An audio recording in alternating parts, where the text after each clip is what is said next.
Hello दोस्तों, आप सबका क्रेडोस आईएएस के प्लेटफॉर्म पर स्वागत है।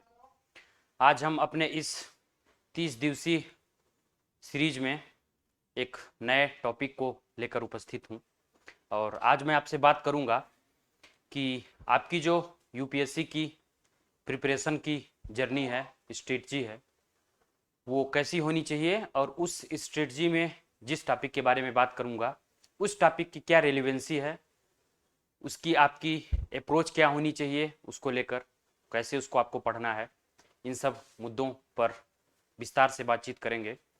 तो आज हम आपको बताएंगे कि यूपीएससी का जो मेंस का एग्जाम होता है उसमें एक प्रश्न पत्र है, सामान्य अध्ययन प्रश्न पत्र 3 जीएस पेपर थर्ड। उसमें ढेर सारे टॉपिक हैं जिसमें है साइंस टेक्नोलॉजी, इकोनॉमिक्स और disaster management, internal security, environment and ecology. तो मैंने आज के इस वीडियो में डिजास्टर मैनेजमेंट और सिक्योरिटी का क्या रोल है आपके जीएस थर्ड पेपर में और उसकी तैयारी की क्या अप्रोच होनी चाहिए, कौन कौन से सोर्स का उपयोग किया जाना चाहिए, कैसे उसमें करंट अफेयर्स का रोल है, कैसे उसको अपडेट करते हुए, कैसे आंसर राइटिंग प्रैक्टिस करते हुए एक बेहतर समझ के साथ और बहुत कम समय में तैयारी करके और बहुत अच्छा स्कोर आप जनरल स्टडीज़ थर्ड पेपर में कर सकते हैं और अंतिम सफलता प्राप्त कर सकते हैं, अपनी मनपसंद सर्विस प्राप्त कर सकते हैं। तो general studies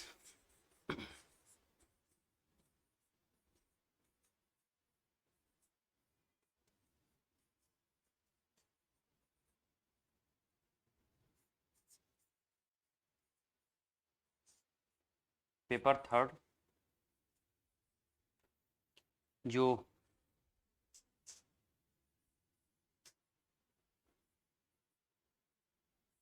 civil service mains का पेपर है उसमें ढेरों सेगमेंट होते हैं।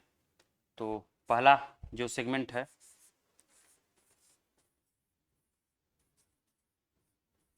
इकोनॉमिक्स का होता है, वो एक पिलर है, प्री और मेंस दोनों में वो सब्जेक्ट आपको पढ़नी होती है। और सेकंड इसमें जो सेगमेंट है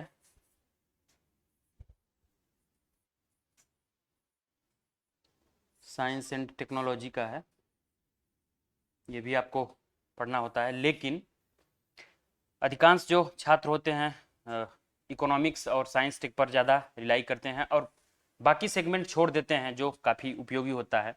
तो आज हम उस सेगमेंट की बात करेंगे जिसका वेटेज बहुत ज़्यादा है और कम समय में उसको आप तैयार कर सकते हैं।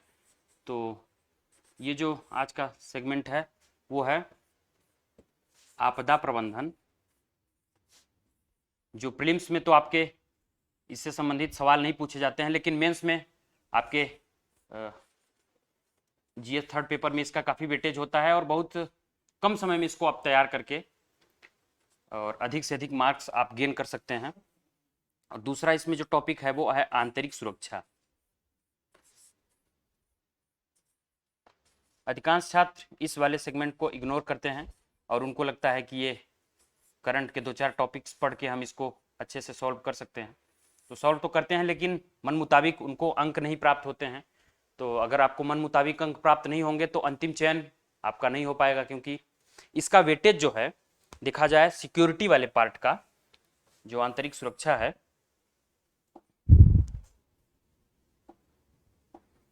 तो इसका वेटेज आपका कम से कम 50 अंक का होता है। 50 अंक। इंटरनल सिक्योरिटी का वेटेज 50 अंक होता है और डिजास्टर मैनेजमेंट का भी वेटेज कम से कम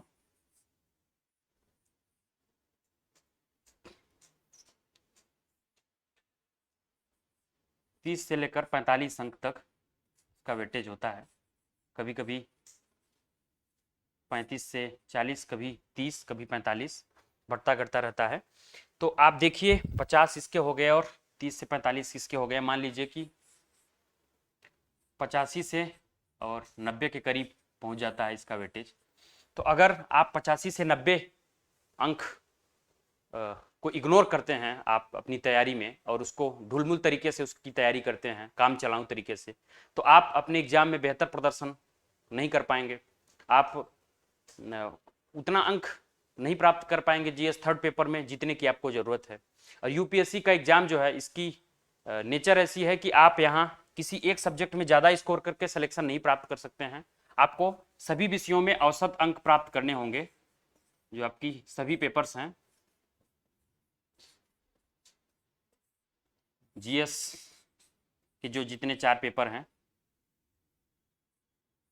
एक GS1 से GS4 पर, इसमें अगर आप औसत अंक प्राप्त करते हैं सभी में, अगर आप 100 नंबर सभी में प्राप्त करते हैं, तब जाके आपको 400 अंक प्राप्त होते हैं। और ये आपके जो 400 अंक हैं ये आपके अंतिम चयन में भूमिका निभाते हैं। कई कैंडिडेट के जीएस में 300 अधिक से अधिक 350 अंक आते हैं। तो अगर आपके 300 और 350 अंक हैं तो आपको हो सकता है कि इंटरव्यू काल के लिए भले बुला लिया जाए, लेकिन आपका फाइनल सिलेक्शन नहीं होगा। और फाइनल सिलेक्शन अगर आपका नहीं हुआ तो आपके प्रीलिम्स मेंस क्वालिफाई करने का कोई मतलब नहीं है, क्योंकि अंतिम चयन होगा आपका, तभी तो आप अधिकारी बन पाएंगे, सिविल सेवा में जा पाएंगे। तो इस सेगमेंट में कम नंबर आने का रीजन यही है कि जीएस का जो थर्ड पेपर है उसमें लोग पाते हैं थर्ड पेपर में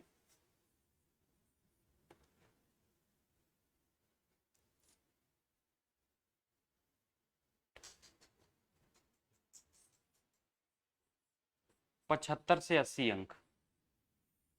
अब अगर आप इसमें 75 से 80 अंक पाए हैं और औसत आपको कम से कम 100 नंबर तो पाना ही है, अगर आप और ज़्यादा पा रहे हैं तो आपका आप 100 में आते हैं।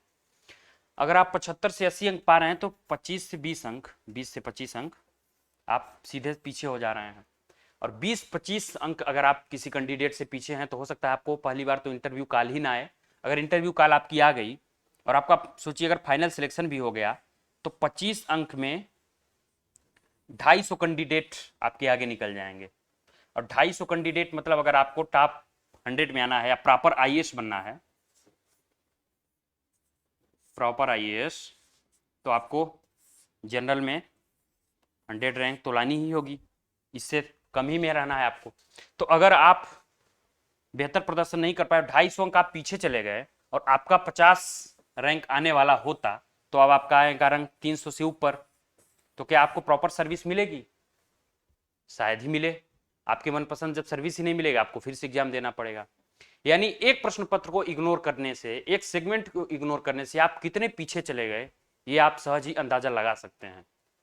ये होती है आईएएस की संतुलित तैयारी कि आप सभी विषयों को बराबर महत्व दें, उतना ही पढ़ें सभी विषयों को जितना उसका वेटेज है। और ये जो सब्जेक्ट है इंटरनल सिक्योरिटी और डिजास्टर मैनेजमेंट, आंतरिक सुरक्षा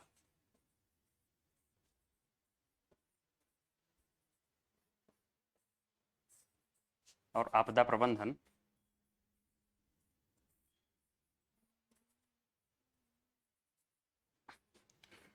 इसमें बहुत छोटे छोटे टॉपिक हैं, बहुत कम समय में आप इसको तैयार कर सकते हैं। और आंसर राइटिंग प्रैक्टिस करके कुछ इनोवेशन भी आप यहाँ कर सकते हैं, और आंसर में आप जो इनोवेशन झलकाएंगे आपको अधिक से अधिक अंक प्राप्त होते हैं।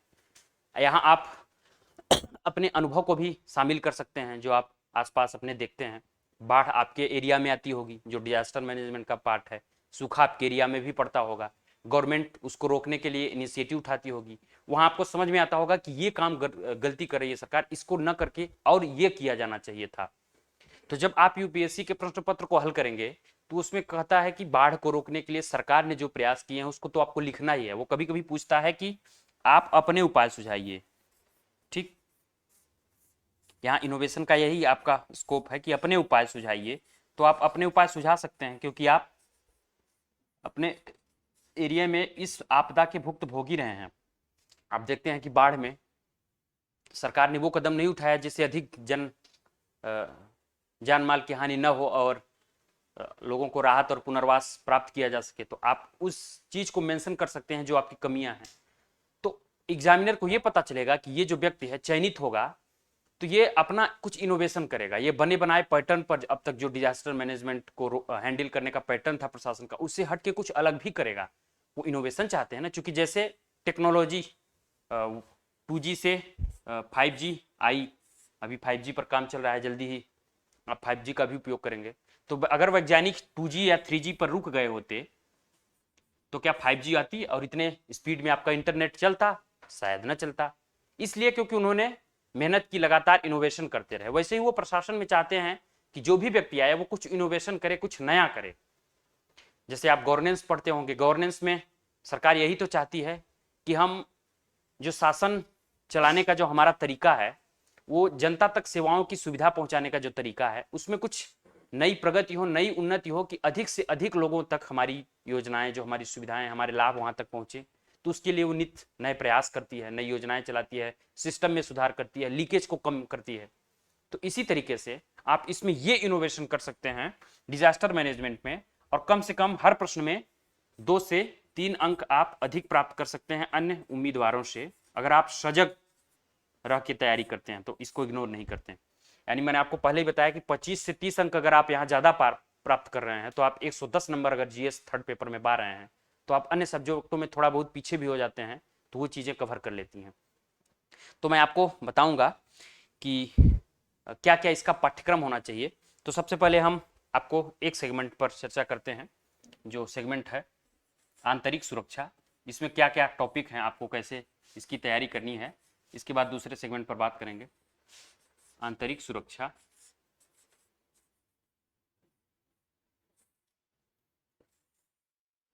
और आप ये सोचिए कि इस आंतरिक सुरक्षा नामक टॉपिक को यूपीएससी में शामिल करने की क्या जरूरत पड़ी।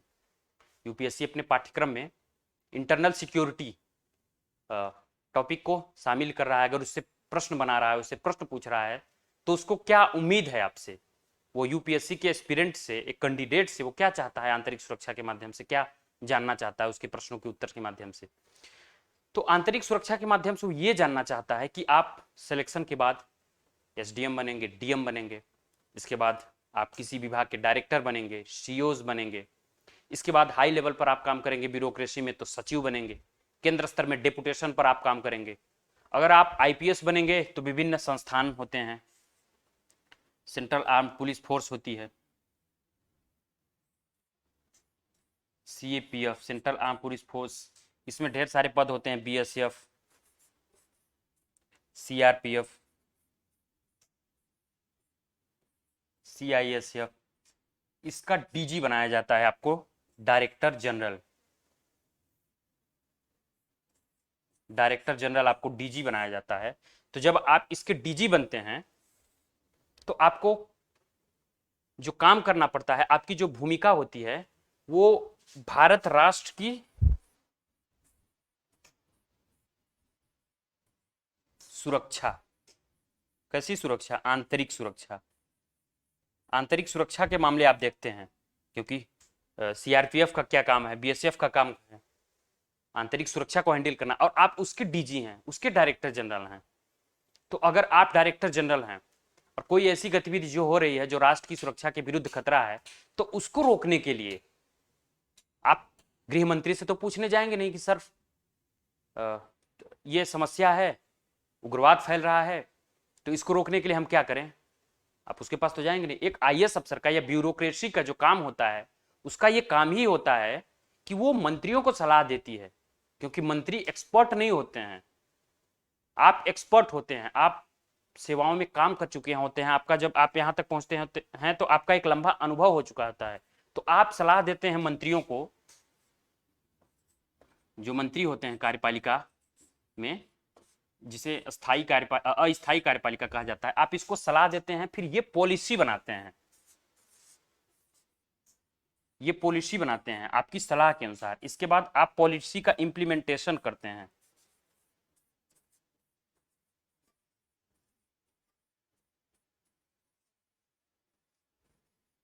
तो जब आप पॉलिसी का इंप्लीमेंटेशन करेंगे तो बीएसएफ के डीजी के रूप में इंप्लीमेंटेशन करेंगे। वहां आपको धन शोधन, आतंकवाद, वामपंथी उग्रवाद, अपराध, साइबर क्राइम और भी ऐसे मादक पदार्थों की तस्करी जैसे समस्याएं, इन समस्याओं से आपको डील करना है, जो राष्ट्र की समस्या है, राष्ट्र की सुरक्षा के विरुद्ध खतरा है। इसको डील करने के लिए आपके अंदर वो क्षमता है या नहीं, वो जब आपकी भर्ती की जाती है तो थोड़ी सी क्षमता को चेक किया जाता है कि आप उसके लायक हैं या नहीं। इसलिए आपके जीएस थर्ड पेपर में इस टॉपिक को यानी आंतरिक सुरक्षा नामक टॉपिक को इंट्रोड्यूस किया गया है। आपसे डिमांड की जाती है कि आप इसके बारे में थोड़ा बहुत जानकारी दें, अपना इनपुट दें अपने क्वेश्चन पेपर के माध्यम से। ये रोल है आपके आंतरिक सुरक्षा का आपके प्रश्न पत्र में। अब हम अपने आज की जो वीडियो आपके बीच लेकर आए हैं या जिस टॉपिक पर बात कर रहे हैं उसमें अपने संस्थान के माध्यम से ये बताएंगे कि हमारा जो संस्थान है वो आपकी क्या मदद करेगा। मैंने शुरू में ही बताया कि हम लोग आपको ये बताएंगे कि आपकी तैयारी की क्या रणनीति है, आपका क्या पाठ्यक्रम है, कैसे क्वेश्चन पेपर पूछे जाते हैं, कैसे डिमांड के हिसाब से आपको पढ़ना है। आपको उन टॉपिक्स को पढ़ना है जहां से सवाल बनते हैं, जो रिलेवेंट सवाल हैं। भाई इंटरनल सिक्योरिटी के टॉपिक को आप देखेंगे तो ढेरों टॉपिक हैं जिन पर कभी सवाल ही नहीं बनते, उसको आपको पढ़ने का कोई मतलब नहीं है। तो प्रीवियस ईयर के क्वेश्चन पेपर को कैसे देखना है, कैसे सिलेबस के अकॉर्डिंग पढ़ना है, कि आपको अगर यहां जाना है तो आपके पास कई रास्ते हैं, इधर से रास्ते हैं, इधर से आप भटक के जा सकते हैं, लेकिन एक रास्ता है जो सीधा जाता है और कम समय में पहुंच जाता है। तो ये सिलेबस और जो प्रीवियस ईयर के क्वेश्चन पेपर हैं आपको ये बताते हैं कि आपको इसी रास्ते से जाना है, आपको किसी और रास्ते से भटकना नहीं है। तो आपको प्रीवियस ईयर के क्वेश्चन पेपर का रोल, पाठ्यक्रम का रोल क्या है, आपके सिलेक्शन में उसकी क्या भूमिका है, ये हम आपको बताएंगे इस संस्थान के माध्यम से। आपका पढ़ने का क्या तरीका होना चाहिए, आपकी कैसी रणनीति होनी चाहिए इसको कम से कम समय में तैयार करने की, तो ये हम बताएंगे। तो सबसे पहले आपको मैंने ये बताया कि इसका कितना वेटेज है, आंतरिक सुरक्षा का 35 से 45 नंबर तक इसका वेटेज है। तो सोचिए अगर 35 से 45 नंबर आपको सहज ही कम समय में तैयारी करके आप उसका उपयोग कर सकते हैं तो आपके लिए कितना फायदा है। तो आंतरिक सुरक्षा में जो टॉपिक हैं उसको हम बताते हैं कि आपको क्या क्या पढ़ना है।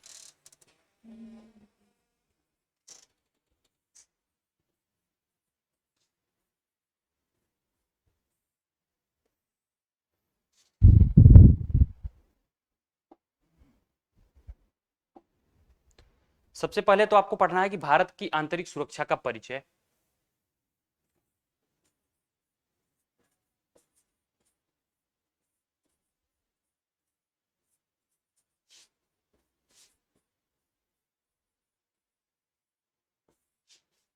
यूपीएससी ने अपने पाठ्यक्रम में इसको बहुत अच्छे से समझा रखा है।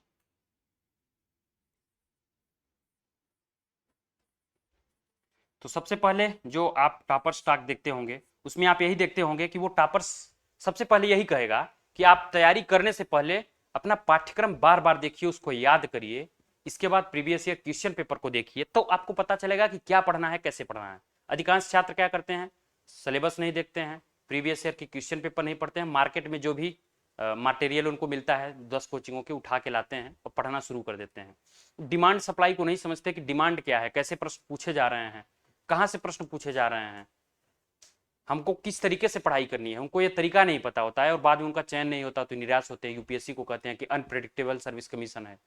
वो आपसे जो उम्मीद कर रही है, जो डिमांड कर रही है, अगर आप इसकी सप्लाई ही नहीं कर रहे हैं तो वो जबरदस्ती तो आपका चयन करेगी नहीं।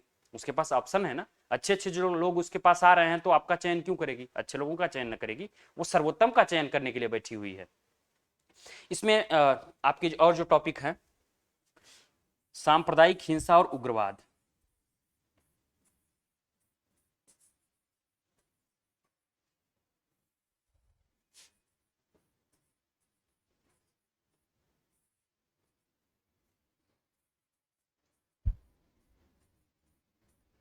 अब इस टॉपिक में आपके लिए कुछ नया लग रहा होगा या कुछ जाना पहचाना है।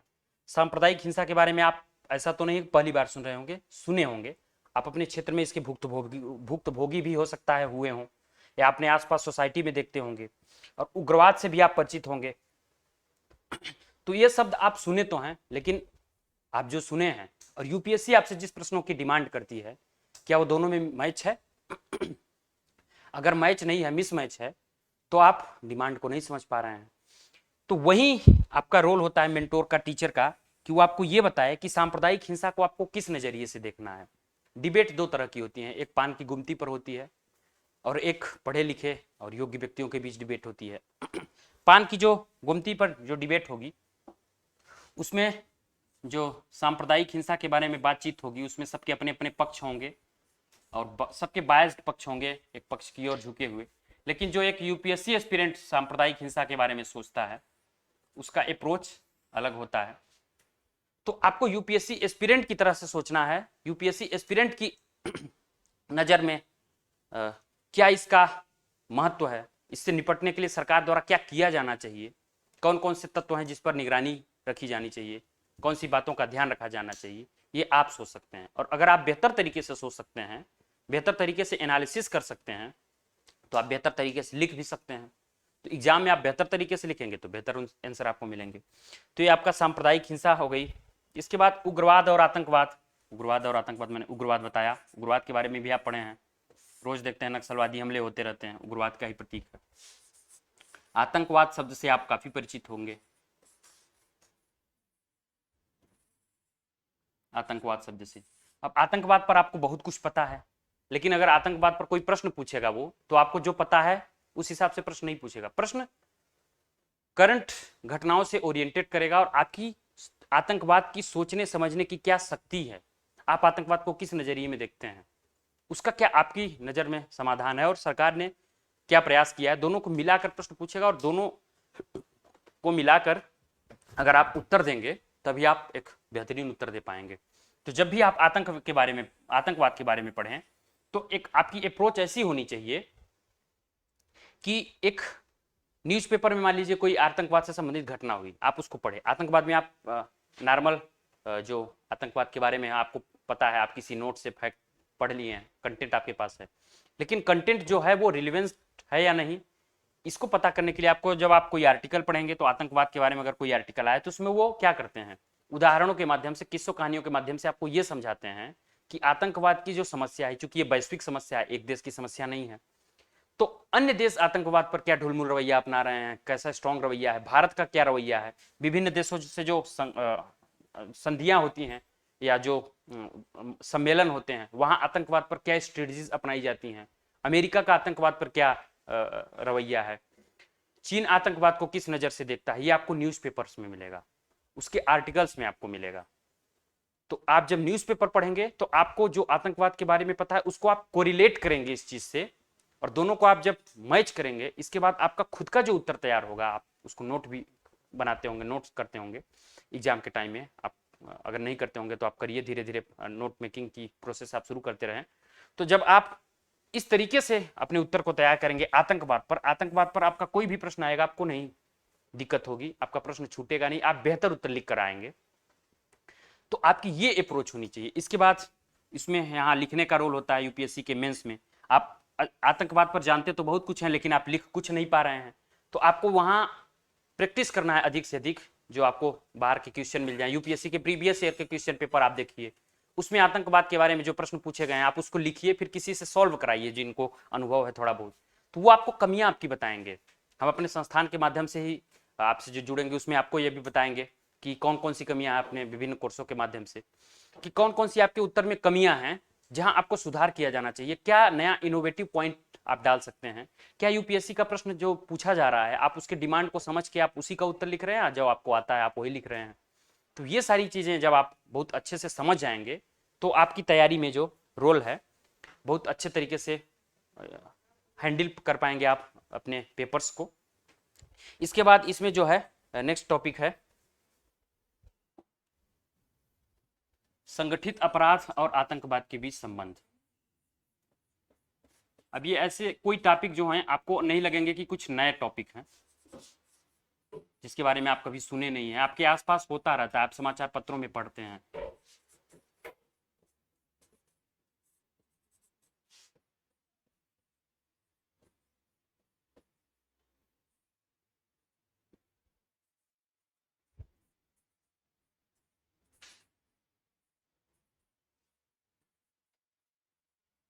संगठित अपराध और आतंकवाद के बीच संबंध क्या है? संगठित अपराध और आतंकवाद के बीच संबंध, जब आप देखते होंगे अपराध के विभिन्न ऐसे प्रकार हैं जिसमें आतंकवाद जो है,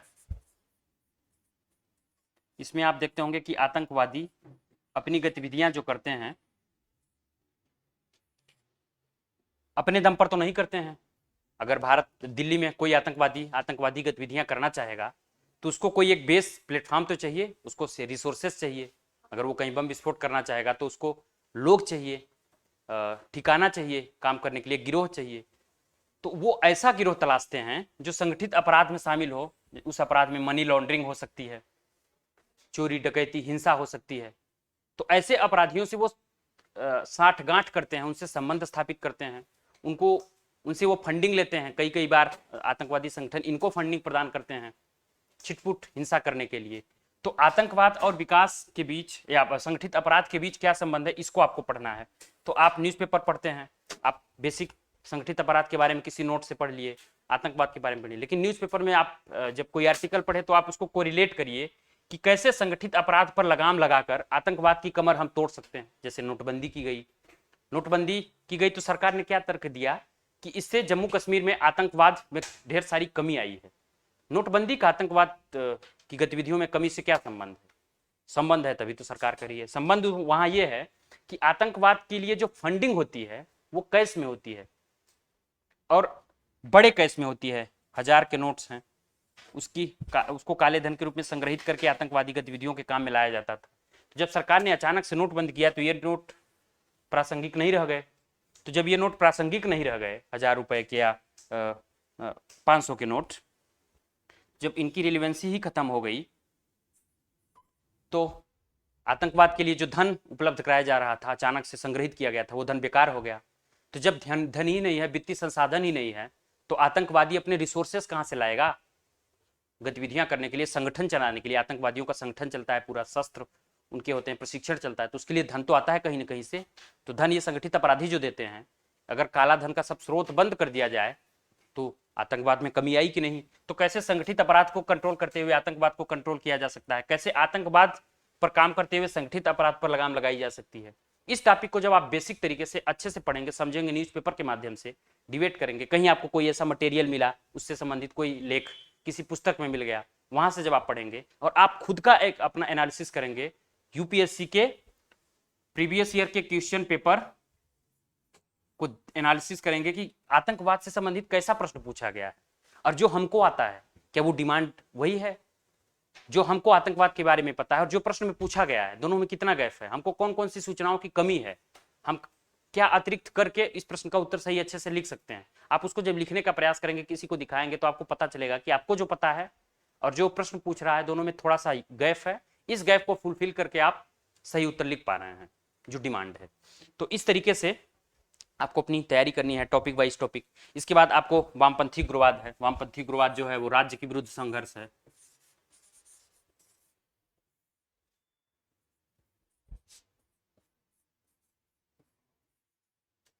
इसे कहते हैं राज्य के विरुद्ध संघर्ष। क्यों?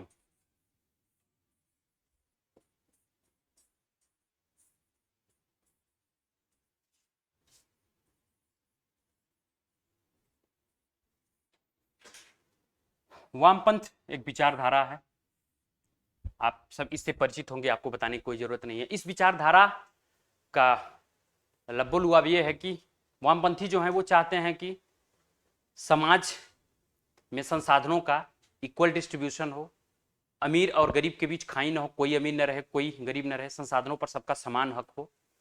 तो इसके लिए जो वामपंथी हैं, जो माओवादी हैं, उनका ये मानना है कि सत्ता बंदूक की नली से निकलती है। वो चाहते हैं कि अगर समान हक सरकार हमको नहीं दे रही है तो हम हिंसा का प्रयोग करके, हिंसा के प्रयोग में वो यकीन रखते हैं, हिंसा का प्रयोग करके अपने अधिकार मांग सकते हैं। तो अक्सर आप देखते होंगे हिंसक गतिविधियां करते हैं, ये आतंकवादी गतिविधियों की तरह ये हिंसक गतिविधियां करते हैं अपने ही। अब कैसे इसको राज्य के विरुद्ध संघर्ष, तो ये भारत में एक राज्य है छत्तीसगढ़।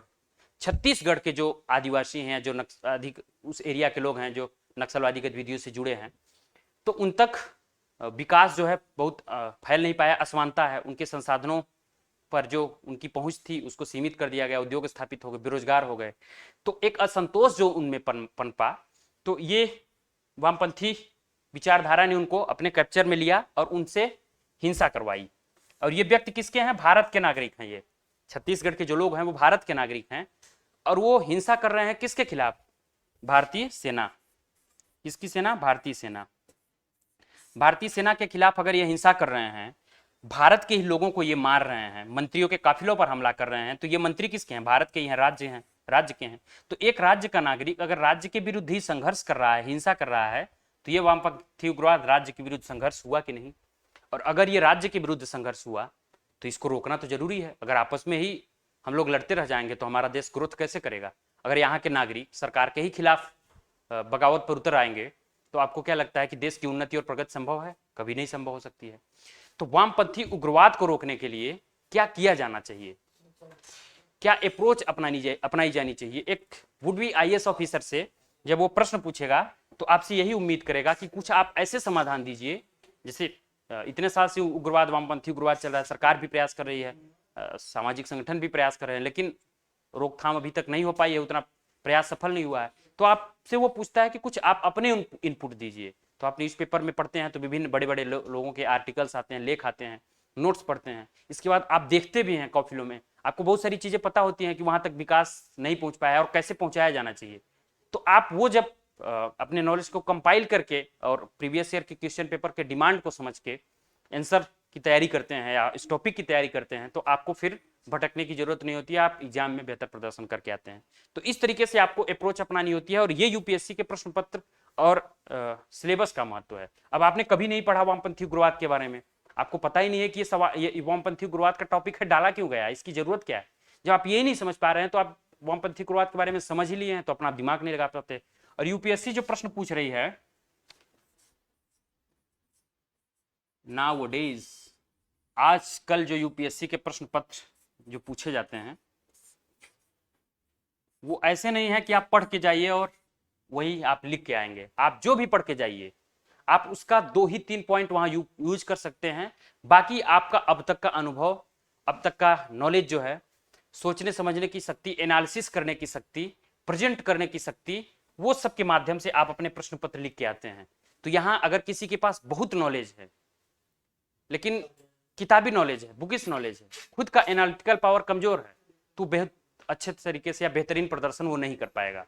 तो अगर आप बेहतरीन प्रदर्शन करना चाहते हैं तो आपको प्रश्न पत्र की सिलेबस की डिमांड समझनी होगी। इसीलिए बार बार टापर्स टॉक में या टापर्स के इंटरव्यू में आप यही सुनते होंगे कि प्रश्न पत्रों पर और प्रीवियस ईयर के जो क्वेश्चन पेपर होते हैं, प्रश्न पत्र से मेरा ये मतलब है कि प्रीवियस ईयर के यूपीएससी के प्रश्न पत्र, इस पर और इसके पाठ्यक्रम पर आपकी पैनी नजर होनी चाहिए, पकड़ होनी चाहिए, आपको सिलेबस का एक एक टॉपिक याद होना चाहिए। इसके बाद इंटरनल सिक्योरिटी में आप पढ़ेंगे जम्मू कश्मीर में सैन्य बल।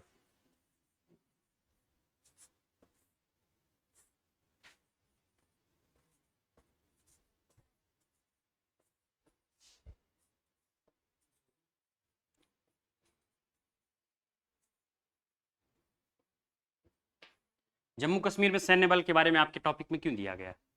क्योंकि जम्मू कश्मीर भारत का एक राज्य है और यहाँ आतंकवाद की समस्या, उग्रवाद की समस्या बहुत तेजी से है और वहाँ उसको रोकने के लिए सेना लगाई गई है। तो सेनाओं और वहाँ के जो संगठन हैं उनके बीच टकराव होता है, तो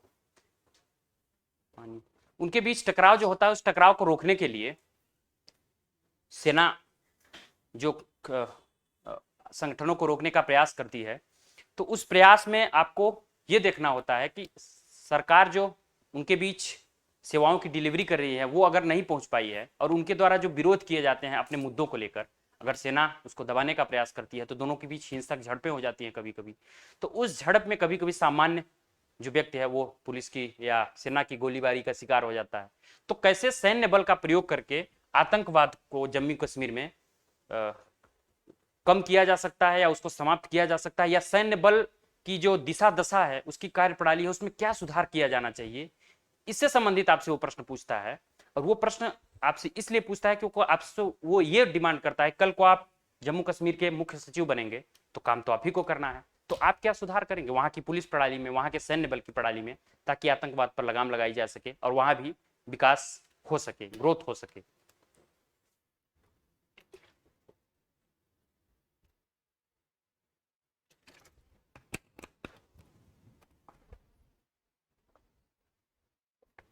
तो ये टॉपिक आपका जम्मू कश्मीर में सैन्य बल है। इसके बाद पूर्वोत्तर में उग्रवाद है, ये बड़ा चर्चित टॉपिक रहा है।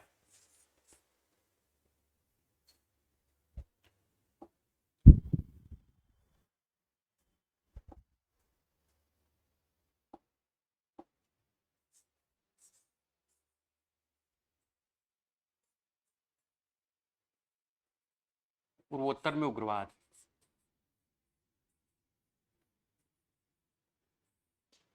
यानी भारत के उत्तर पूर्वी कुछ जो राज्य हैं वहाँ उग्रवाद जो है काफ़ी तेजी से फैल रहा है और उसकी वजह से राज्य को आर्थिक, राजनीतिक, सामाजिक स्तर पर नुकसान उठाना पड़ता है। कई बार ये उग्रवादी संगठन जो होते हैं राज्य की सार्वजनिक संपत्तियों को नष्ट करते हैं, तो उसकी भरपाई करनी होती है। तो राज्य को इन संगठनों से निपटने के लिए क्या किया जाना चाहिए, राज्य क्या कर रहा है, प्रयास कर रहा है और क्या प्रयास किए जाना चाहिए, उनकी समस्याएं क्या है, उग्रवाद का कारण क्या है, इस उग्रवाद का, पूर्वोत्तर के उग्रवाद का भारत के अन्य राज्यों पर क्या प्रभाव पड़ता है, विकास पर क्या प्रभाव पड़ता है, इन सब के बारे में आप पढ़ेंगे। इसमें उत्तर पूर्व के जितने भी राज्य हैं, असम हो गया, मेघालय हो गया,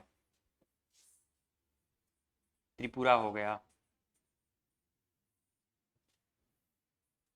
मणिपुर हो गया, मिजोरम हो गया,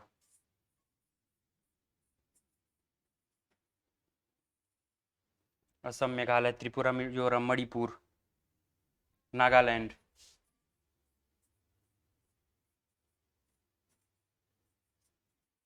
ये जो पूर्वोत्तर के राज्य हैं, इन राज्यों में अधिकांश लोग जो रहते हैं वो आदिवासी हैं। वहाँ की जनसंख्या जो है उसका कल्चर अलग है, उसकी संस्कृति अलग है, उसके खान पान, सामाजिक विविधताएं अलग हैं। तो कैसे उसको प्रोटेक्ट करते हुए अधिक से अधिक वहाँ विकास की गतिविधियां की जा सके, उनको मुख्य धारा से जोड़ा जा सके, शिक्षा उन तक पहुंचाई जा सके, स्वास्थ्य की सुविधाएं उनको दी जा सके, परिवहन दिया जा सके, ये सारी समस्याएं जो वो फेस करते हैं, शिक्षा से संबंधित समस्याएं हैं, इंफ्रास्ट्रक्चर का अभाव है, रोड नहीं है, कनेक्टिविटी नहीं है, इन सबको प्रदान किया जाए अगर, तो वहाँ के लोग मुख्य धारा से जुड़ेंगे, उनका विकास होगा और उग्रवादी गतिविधियों से वो पीछे हटेंगे।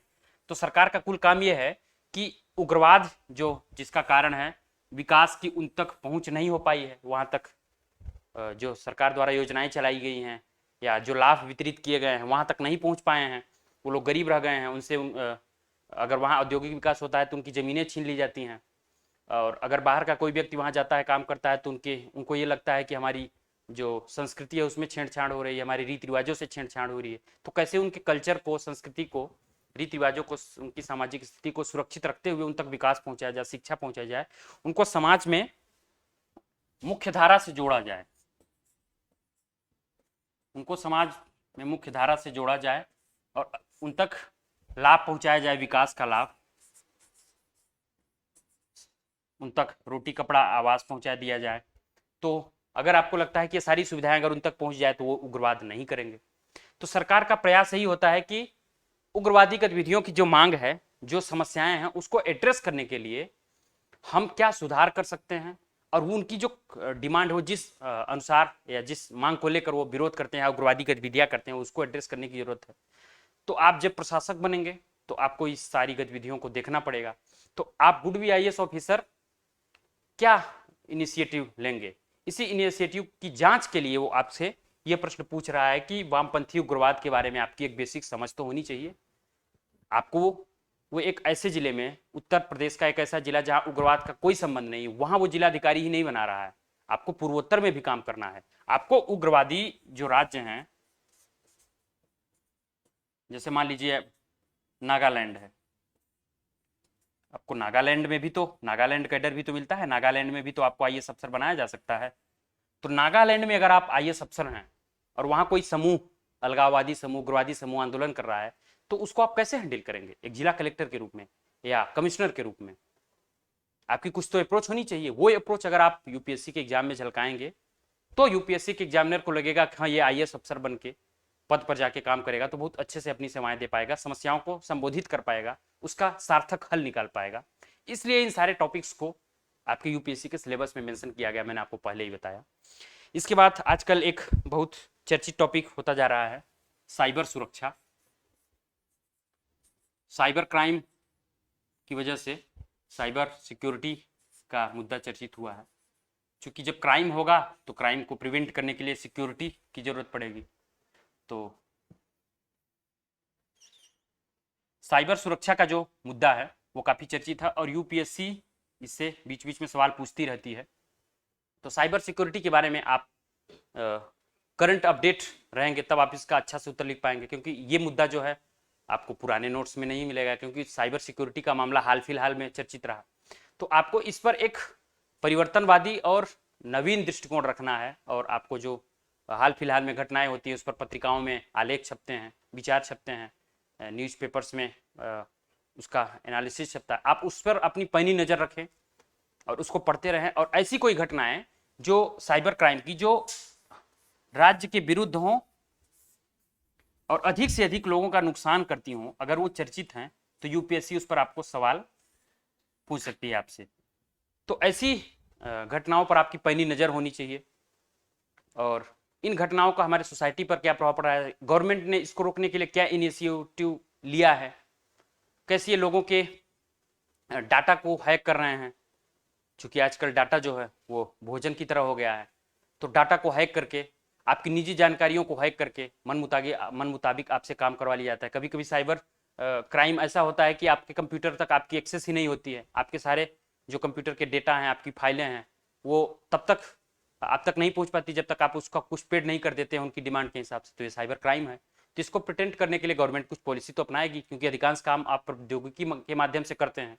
तो प्रौद्योगिकी अगर सुरक्षित नहीं होगी तो आदमी कैसे सुरक्षित हो सकता है। तो इसलिए साइबर क्राइम भी यूपीएससी का हॉट एंड रेलिवेंट टॉपिक माना जाता है। इसके बाद एक है मनी लॉन्ड्रिंग, धन शोधन।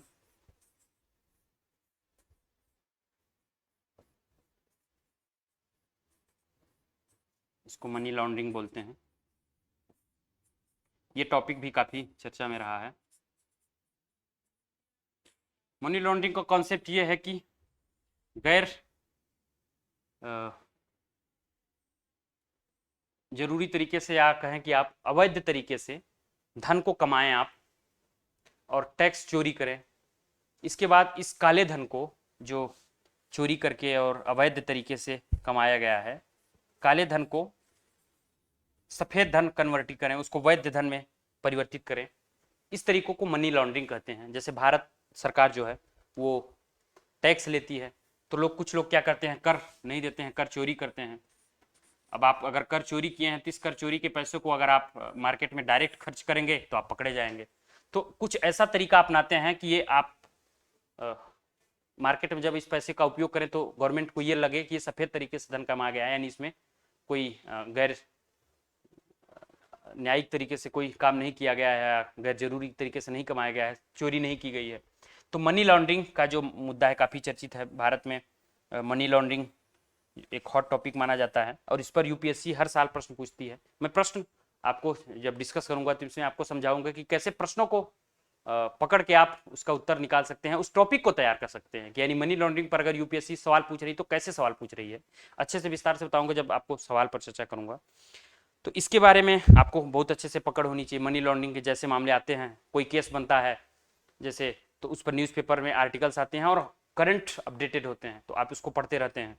इसीलिए आपको यूपीएससी में कहा गया है कि न्यूज़पेपर पर आपकी पैनी नज़र होनी चाहिए। अगर आप न्यूज़पेपर नहीं पढ़ रहे हैं तो एनालिसिस पढ़िए, उसके न्यूज़पेपर के एनालिसिस आपके अन्य प्लेटफॉर्म्स पर मिलते रहते हैं, पीआईबी पर डाल दिया जाता है, विभिन्न सरकारी वेबसाइटों पर डाल दिया जाता है। इसके बाद एक टॉपिक है सीमावर्ती क्षेत्रों में सुरक्षा चुनौतियाँ।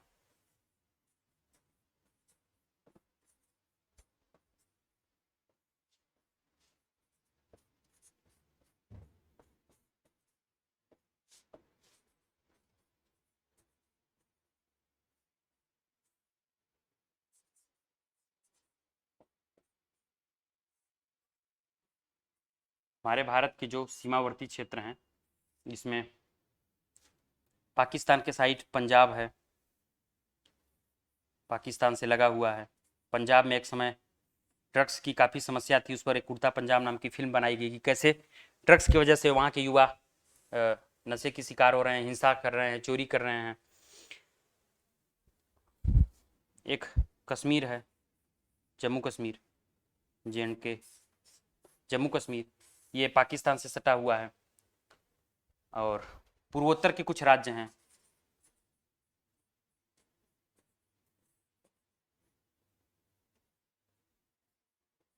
जो पूर्वोत्तर के राज्य हैं जैसे असम, मणिपुर, मेघालय, त्रिपुरा, मिजोरम, वो बांग्लादेश से सटे हुए हैं, कुछ नेपाल से सटे हुए हैं, भूटान से सटे हुए हैं, म्यांमार से सटे हुए हैं। तो कैसे अन्य क्षेत्रों से जैसे अवैध पदार्थों की तस्करी होती है, मादक पदार्थों की तस्करी, मादक पदार्थों की तस्करी होती है, ये सीमावर्ती क्षेत्रों के लिए सुरक्षा चुनौतियां उत्पन्न करती है। ह्यूमन ट्रैफिकिंग होती है, मानव तस्करी होती है, यानी आदमियों को बेचा जाता है, खरीदा जाता है। एक देश से दूसरे देश में गैर जरूरी तरीके से संपत्ति का हस्तांतरण किया जाता है, उस संपत्ति का उपयोग आतंकवाद फैलाने में, उग्रवाद फैलाने में किया जाता है। तो सीमावर्ती जो भारत के राज्य हैं उनमें कौन कौन सी सुरक्षा चुनौतियां आती हैं, उन चुनौतियों के बारे में आपको विस्तार से पढ़ना होता है, तो इसलिए आपके टॉपिक में है। इसके बाद है विभिन्न सुरक्षा बल और उनका अधिदेश।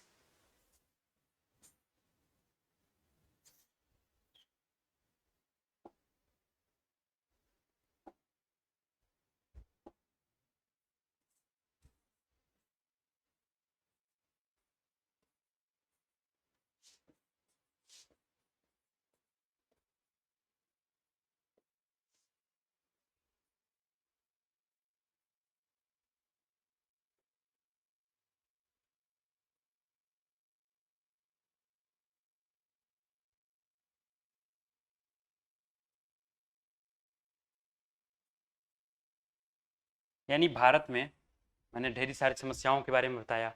इन समस्याओं से निपटने के लिए कोई सुरक्षा बल तंत्र होगा।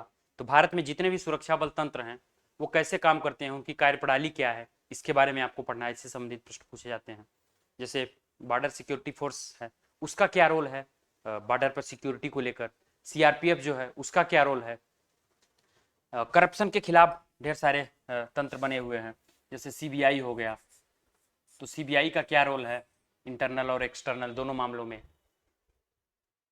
पुलिस प्रणाली कैसे काम करती है, विभिन्न जो सुरक्षा बल हैं, सीएपीएफ के जो सेंट्रल आर्म पुलिस फोर्स के विभिन्न बल हैं, CRPF, CAPF, BSF, SSB, Assam rifles और आईटीबीपी जो Indo Tibet border security force है। तो इन सारी संस्थाओं के बारे में आपको पढ़ना है। इसके बाद दो टॉपिक हैं,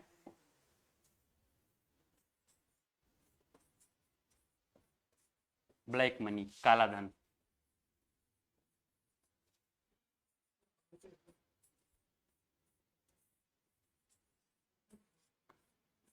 काला धन के बारे में आप काफी चर्चित टॉपिक है, आप इसके बारे में काफी सुने होंगे। रामदेव का जो आंदोलन हुआ था एक समय अन्ना हजारे का, काले धन के खिलाफ था। काले धन का मतलब कैसे टैक्स चोरी करके गैर जो न्यायिक तरीके से उसका उपयोग करते हैं लोग, कि यानी जो अन्याय जो होता है, आर्थिक अन्याय, उसके माध्यम से लोग अपना पैसा कमाते हैं गलत तरीके से, अवैध तरीके से, चोरी डकैती ट्रैफिकिंग से। तो वो काला धन में आता है और उसको फिर सफेद धन करते हैं। तो ये काला धन का मुद्दा काफी चर्चित है। अब काले धन पर आए दिन आपके न्यूज़पेपर में आर्टिकल, घटनाएं छपती रहती हैं, तो आपको उससे बहुत अच्छे तरीके से अपना एक शॉर्ट नोट्स तैयार कर लेना है। इसके बाद लास्ट टॉपिक है भारत में पुलिस सुधार, क्योंकि पुलिस भी सिक्योरिटी के लिए काम करती है। तो जो पुलिस की प्रणाली है उसमें भी तो सुधार होना चाहिए, क्योंकि जो अपराधी हैं वो अपने तरीके बदलते रहते हैं। तो जब अपराधी को पकड़ना है तो अपने भी तरीके में सुधार किया जाना चाहिए सुरक्षा बलों द्वारा। तो भारतीय पुलिस में क्या सुधार किया गया, पुलिस का जो एक्ट है वो 1861 में आया। उस समय अंग्रेजों का शासन था, तो उस समय की जो पुलिस की डिमांड थी वो दूसरी थी। अंग्रेज अपने लिए उस पुलिस का उपयोग करते थे। आज की जो पुलिस है उसका काम कुछ और है। भारत एक कल्याणकारी राज्य है, तो कल्याणकारी राज्य के हिसाब से जो पुलिस होगी उसकी क्या जरूरतें होंगी, उसके हिसाब से भारत में पुलिस में क्या क्या सुधार किए जाने चाहिए। और जो वर्तमान में समस्याएं हैं, जिस समस्याओं की मैंने ढेर सारी फहरिस्त गिनाई, उस समस्याओं से निपटने के लिए पुलिस में भी सुधार जरूरी है। हर संस्था में सुधार होने चाहिए, तो पुलिस में भी सुधार होने चाहिए। तो पुलिस में ऐसे कौन से सुधार अभी तक हुए और कौन से सुधारों की जरूरत है, इससे संबंधित विभिन्न न्यूज आपको मिलते रहते हैं। उन न्यूजों पर पकड़ रखते हुए आप तैयारी कर सकते हैं। तो कुल मिला के लब्बो लुआब आपका ये है कि आपको एक बेसिक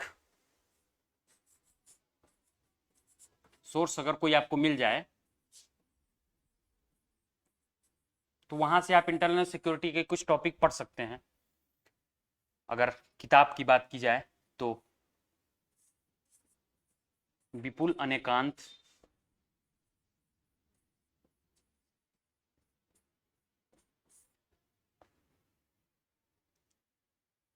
एक राइटर हैं, मैग्रा हिल्स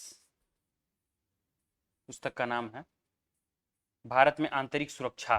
इस पुस्तक को आप पढ़ सकते हैं। दो राइटर हैं, एक का नाम मुझे याद नहीं आ रहा है। तो ये लोग दानिश सर्विस में हैं, तो वो पूर्वोत्तर के कुछ राज्यों में, कुछ संघ शासित क्षेत्रों में काम किए हैं, तो अपने अनुभव से वो किताबें लिखे हैं। वहां से आप कुछ बेसिक चीजें जान सकते हैं। इसके बाद आपको पुस्तक के बारे में थोड़ा सा ही पढ़ना है, बहुत ज्यादा उसको नहीं पढ़ना है। अगर आप नहीं भी पढ़ेंगे तो भी काम चल जाएगा। न्यूज़पेपर, न्यूज़पेपर के आर्टिकल्स,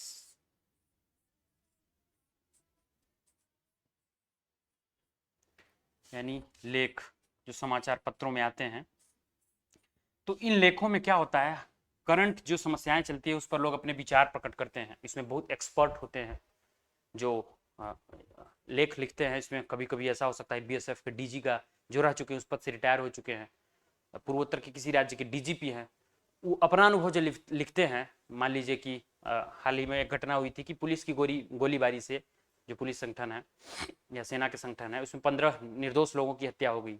तो इससे वहां आंदोलन हुआ, इसको कैसे सरकार ने कंट्रोल किया, कैसे पुलिस से क्या गलती हुई, इस पर उन्होंने बहुत अच्छा आलेख लिखा और यूपीएससी इस पर सवाल बना सकती है। आप उस आलेख को बहुत अच्छे तरीके से पढ़ते हैं, अगर पढ़ के रखे हैं, समझ डेवलप किए हैं, तो उसका उत्तर आप अच्छे से लिख सकते हैं कि क्या सुधार किया जाना चाहिए, किन गलतियों को एड्रेस किया जाना चाहिए पुलिस की कार्यप्रणाली में, या लोगों के साथ कैसा संबंध उनका होना चाहिए। तो इस तरीके से आप बहुत अच्छे से अपने इस टॉपिक को तैयार कर सकते हैं इस सोर्स का उपयोग करके। तो आपका ये आंतरिक सुरक्षा का पढ़ने का आपका ये तरीका है, यानी जो आपकी 35 से 45 अंक की जर्नी है प्राप्त करने की आंतरिक सुरक्षा के खंड में, जीएस थर्ड पेपर में। तो आपको इसमें स्टैटिक्स की थोड़ी बहुत नॉलेज होनी चाहिए। इसके बाद करंट,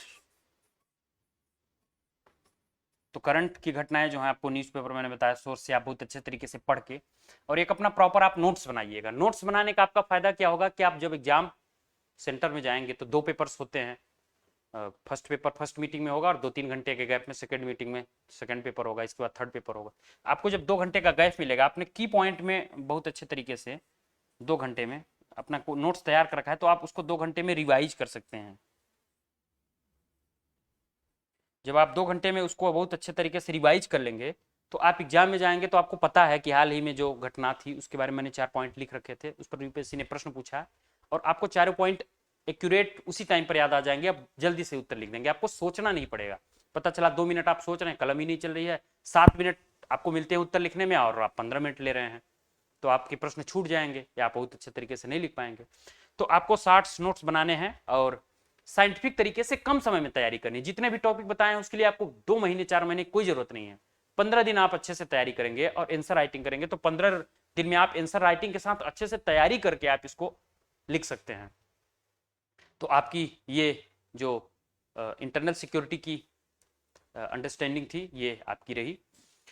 और इसके बाद हम बात करेंगे कि आपका जो आपदा प्रबंधन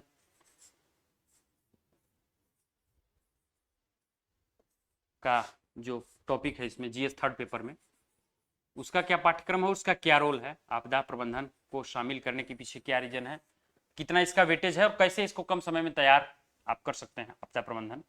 ये जो टॉपिक है काफी हॉट टॉपिक माना जाता है। आपदा, आपदा से तो आपको परिचित ही होंगे, दिन प्रतिदिन आप उसके भुक्तभोगी होंगे, आपदाएं आती रहती हैं। तो आपदाओं का प्रबंधन कैसे करना है, आपदाओं को कैसे कंट्रोल करना है। आपदाएं, कुछ आपदाएं प्राकृतिक होती हैं, कुछ मानव निर्मित, कुछ को आने से पहले ही रोक दिया जाता है, कुछ को आने के बाद उसका ज्यादा नुकसान न हो इसका प्रयास किया जाता है। तो आपको एक यूपीएससी एस्पिरेंट से या वुड बी आईएएस ऑफिसर से ये उम्मीद की जाती है कि वो जब जिला में अपने काम करेगा तो कलेक्टर के रूप में उसको ढेर सारी ऐसी जिम्मेदारियां दी जाती हैं जो आपदा प्रबंधन से संबंधित होते हैं। तो इसमें ये तंत्र आपका ये होता है कि आपदा का जो आपदा प्राधिकरण होता है, आपदा प्रबंधन के लिए डिजास्टर मैनेजमेंट एक्ट बना है 2005 में, आपदा प्रबंधन प्राधिकरण होता है।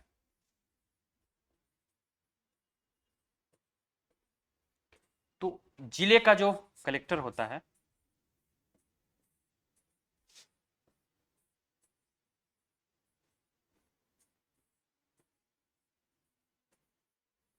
जिले का जो कलेक्टर होता है वो जिले स्तर के आपदा प्रबंधन प्राधिकरण का हेड होता है। और जिले में जितनी भी आपदाएं आती हैं, जिले की समस्त प्रशासनिक टीम, पुलिस टीम के सहयोग से उसको वो मैनेज करता है। बाढ़, सूखा, भूस्खलन, आपदा जैसे आ गई महामारी, ये पेंडेमिक जिसे बोल सकते हैं आप, कोविड-19, इस महामारी से अचानक से निपटना पड़ा। तो अगर आपदा प्रबंधन के बारे में आपको कुछ नहीं पता है तो आप जिला कलेक्टर बने और अचानक से महामारी आ गई तो आप उसको कैसे हैंडल करेंगे। इसलिए आपदा प्रबंधन का टॉपिक आपके अंदर डाला गया है कि कैसे अचानक से अगर कोई आपदा आती है तो आप उसका मैनेजमेंट करें, कैसे कम से कम लोगों को उससे नुकसान हो और अधिक से अधिक आप राहत और पुनर्वास का प्रयास करके उन तक राहत सामग्री पहुंचाएं, उनका पुनर्वास करें, बाढ़ से उनको अगर वो विस्थापित हुए तो उनका पुनर्वास करें। तो इन सारी समस्याएं जो होती हैं, उन समस्याओं को एड्रेस करने के लिए आपके पास पावर होती है। तो पावर होगी तो अगर अचानक से आपके पास आपदा आई तो मैंने पहले ही बताया कि आप मंत्री से तो पूछने जाएंगे नहीं, किसी एक्सपर्ट से तो पूछेंगे नहीं, आप अपने विभाग के किसी कर्मचारी से नहीं पूछेंगे, निर्णय आपको लेना है। एक आईएएस अफसर का काम क्या होता है? निर्णय लेना।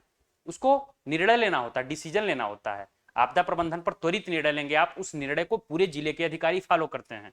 तो अगर आप निर्णय ही नहीं ले पा रहे हैं, आप सोच ही नहीं पा रहे हैं कि त्वरित अगर आपदा आई तो हमको क्या करना चाहिए, तो आप एक असफल जिला अधिकारी साबित होंगे। और यूपीएससी एक असफल जिला अधिकारी की भर्ती तो नहीं करेगी, वो एक बेहतरीन टैलेंट की वो खोज करती है और उनको आईएएस अफसर की ट्रेनिंग दी जाती है, उनको आईएएस बनाया जाता है, आईपीएस बनाया जाता है, अन्य सेवाओं में भर्ती किया जाता है उनको। तो इसीलिए डिजास्टर मैनेजमेंट का पार्ट भी आप में डाला गया है कि आप अपने डिजास्टर मैनेजमेंट को टैकल करने की या उसको हैंडल करने की, डिजास्टर को मैनेज करने की आपकी क्षमता कैसी है, आप कितना इनोवेशन कर पाते हैं। डिजास्टर का काम क्या होता है? डिजास्टर अगर आई और 10 लोग प्रभावित हुए उससे, तो आप 10 लोगों में से कोशिश करिए कि 10 लोगों को कोई ज्यादा नुकसान ना हो, जान माल की क्षति ना हो। अगर एक दो लोग की क्षति हो भी गई तो कैसे कम से कम लोग उससे प्रभावित हो, कम से कम लोग प्रभावित हों। जब कम से कम उसमें लोग प्रभावित होंगे तभी तो आपकी मैनेजमेंट की स्किल सफल मानी जाएगी। अगर आपदा आई और 10 लोग उसमें फंसे हुए हैं और आप एक के जान माल की रक्षा कर पाए, 9 लोग मर गए या उनकी मृत्यु हो गई, तो आप असफल साबित हुए ना। तो डिजास्टर मैनेजमेंट में ऐसा एक्शन लेना है कि उसका कम से कम नकारात्मक प्रभाव पड़े और अधिक से अधिक आप उस जान माल की रक्षा करने में सफल हो सकें। इसलिए डिजास्टर मैनेजमेंट का पोर्शन जोड़ा गया है। तो डिजास्टर मैनेजमेंट का जो पोर्शन है, इसमें आज हम आपके साथ ये साझा करेंगे कि कौन कौन से टॉपिक हैं जो आपको पढ़ने हैं। तो सबसे पहला आपका टॉपिक है जो आपदा प्रबंधन का परिचय।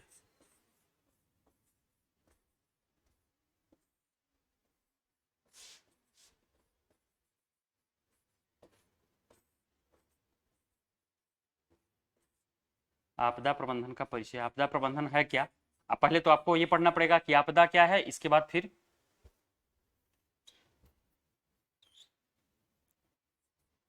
उस आपदा को प्रबंधन कैसे की जाए, आपदा का परिचय।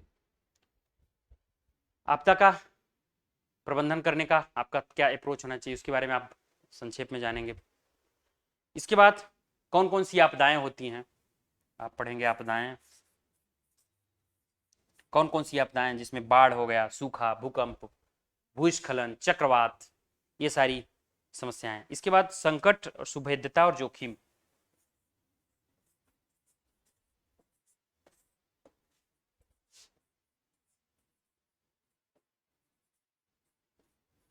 ये आपके पाठ्यक्रम में है। उससे संकट किसको होता है, जोखिम क्या है, उसकी सुभेद्यता क्या है, यानी अगर आपदा आई तो कौन से लोग सुभेद्य हैं, वनरेबल हैं, जो ज़्यादा जल्दी चपेट में आएंगे और अधिक से अधिक उनका नुकसान हो सकता है, इसको आपको आइडेंटिफाई करना है। इसके बाद आपदाओं का वर्गीकरण है।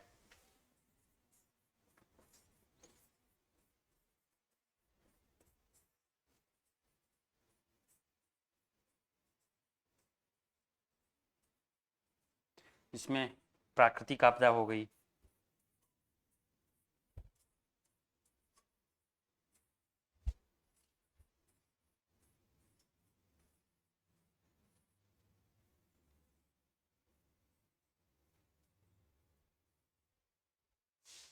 मानव निर्मित हो गई। कुछ ऐसी आपदाएं होती हैं जो प्राकृतिक आपदाएं होती हैं, बाढ़ हो गई, सूखा, भूस्खलन, भूकंप, इसमें प्रकृति का वश है, आपका वश नहीं है। कुछ आपदाएं मानव निर्मित होते हैं, जैसे रासायनिक घटनाएं, आग लग जाना कहीं, शॉर्ट सर्किट हो जाना, जिसमें मानव का योगदान है, मानव का रोल है, तो ये आपदा का हो गया। इसके बाद आप परिचय क्या है इसका, इसकी आपदा प्रबंधन की तैयारी क्या होनी चाहिए। फिर नेक्स्ट है आपदा जोखिम न्यूनीकरण और नियोजन।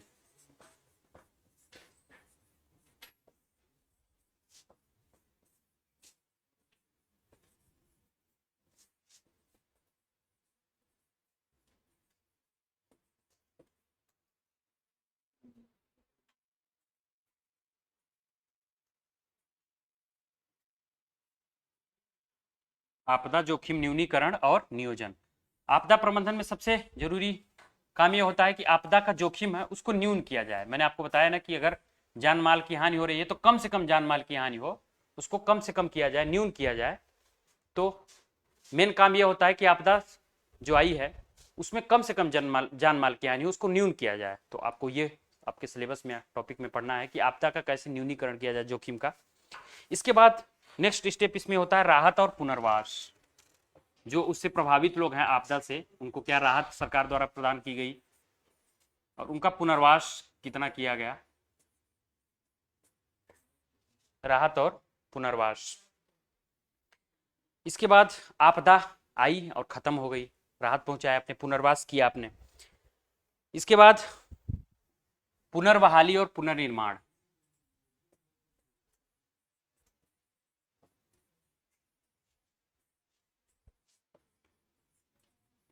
भाई एक जगह मान लीजिए कोई बाढ़ नाम की आपदा आई, ठीक, अब बाढ़ जब खत्म हो गई इसके बाद जनजीवन को सामान्य तो बनाना है, वहां फिर से लोगों को अपने घरों में वापस लौटना है। अगर जिनके घर गिर गए हैं उनको पुनर्निर्माण करना है, तो सरकार का यह भी तो काम है कि पुनर्बहाली की जाए, पुनर्निर्माण किया जाए, उन तक उन सुविधाओं को पहुंचाया जाए जिन सुविधाओं से वो वंचित हो गए उस आपदा के दौरान। तो आपका ये एक टॉपिक है। इसके बाद भारत सरकार ने या भारत में आपदा प्रबंधन का क्या स्ट्रक्चर है।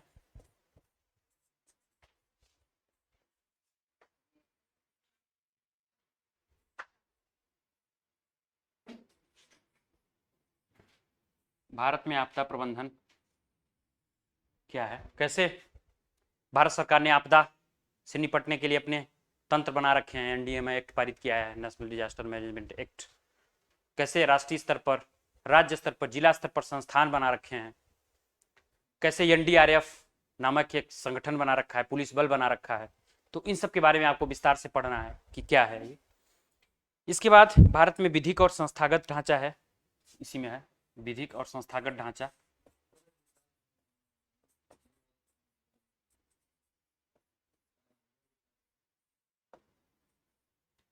जब कोई भी नियम कानून बनाया जाता है तो उसका एक ढांचा बनाया जाता है संस्थागत, कि किस तरीके से ये कार्यप्रणाली काम करेगी।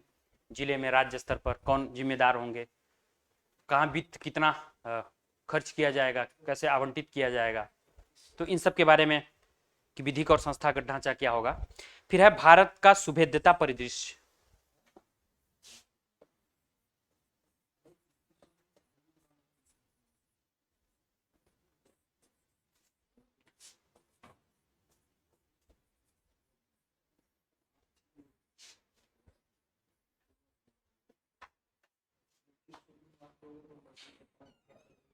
भारत में जो आपदाएं आती हैं, सब जगह एक समान आपदाएं नहीं आती हैं। कुछ ऐसे क्षेत्र होते हैं जहां बहुत ज्यादा आपदाएं आती हैं और बार बार आती हैं और अधिक जान माल की हानि होती है। तो उन क्षेत्रों को, जो सुभेद्य क्षेत्र हैं, आपदा प्रवण क्षेत्र हैं, उनकी पहचान करना और वहां कुछ ऐसे तंत्र स्थापित करना, कुछ ऐसे प्रयास करना जिससे कि आपदा का वहां जोखिम कम से कम हो, या हो सकता है आपदा को नियंत्रित कर लिया जाए। या अगर आपदा आती है, जैसे उत्तराखंड में हमेशा आपदा आती रहती है, तो कैसे उस आपदा का प्रभाव जनजीवन पर कम से कम पड़े। इन सारी समस्याओं को अपनाने के लिए, हैंडल करने के लिए भारत का आपदा सुभेद्यता परिदृश्य होता है। इसके बारे में आप पढ़ेंगे। इसके बाद मैंने बताया प्राकृतिक आपदाएं क्या हैं।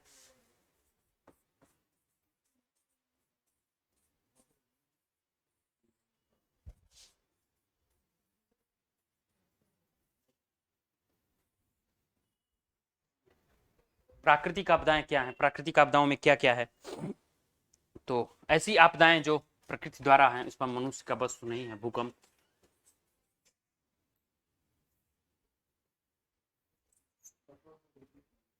भूकंप हो गई, ज्वालामुखी हो गई,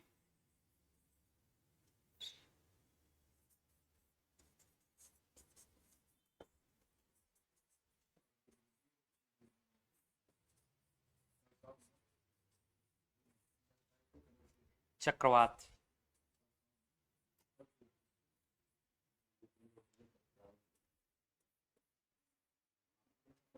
बाढ़,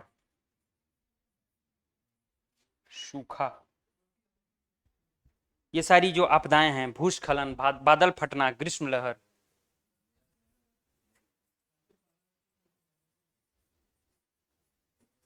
अचानक से कहीं बहुत तेज बारिश हो गई और हद से ज्यादा बारिश हो गई, बाढ़ आ गई, इसको बादल फटना कहते हैं।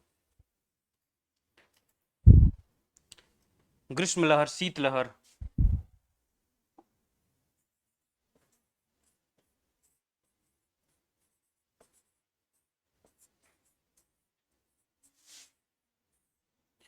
ये सारी आपदाएं हैं, इस सब के बारे में आपको पढ़ना है। तो इन सारे टॉपिक को आपको जब तैयार करना है तो इन सब के बारे में आपको जानकारी होनी चाहिए ना, कि आप जो पढ़ रहे हैं टॉपिक, वो क्या क्या टॉपिक हैं आपके। तो अब इसमें लास्ट टॉपिक आपका जो है वो मानव जनित आपदाएं हैं। मानव जनित आपदाएं,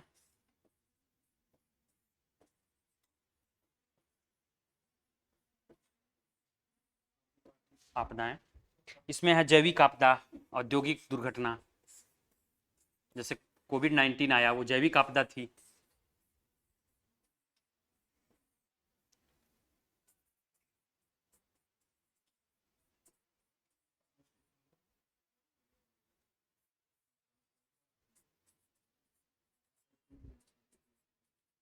औद्योगिक दुर्घटना हो गई, और नाभिकीय आपदाएं,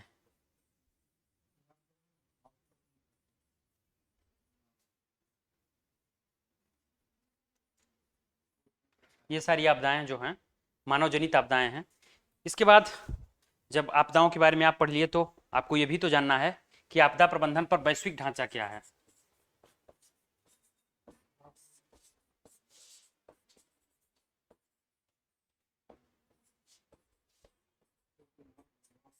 वैश्विक ढांचा क्या है, और फिर इस पर वैश्विक अंतर्राष्ट्रीय सहयोग क्या हुए हैं।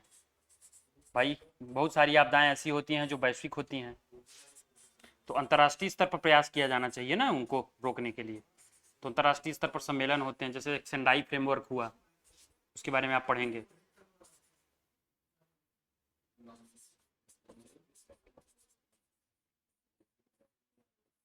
वैश्विक अंतर्राष्ट्रीय सहयोग क्या है आपदा प्रबंधन पर। ये रहा आपका आपदा प्रबंधन का पाठ्यक्रम। अब हम आपको प्रश्न पत्र के माध्यम से बताएंगे कि कैसे प्रश्न पत्र पूछे जाते हैं और कैसे आपको सिलेबस और प्रश्न पत्र के हिसाब से तैयारी करनी है, और कम से कम समय में आपको इन सेगमेंट में बहुत अच्छे अंक हासिल करने हैं।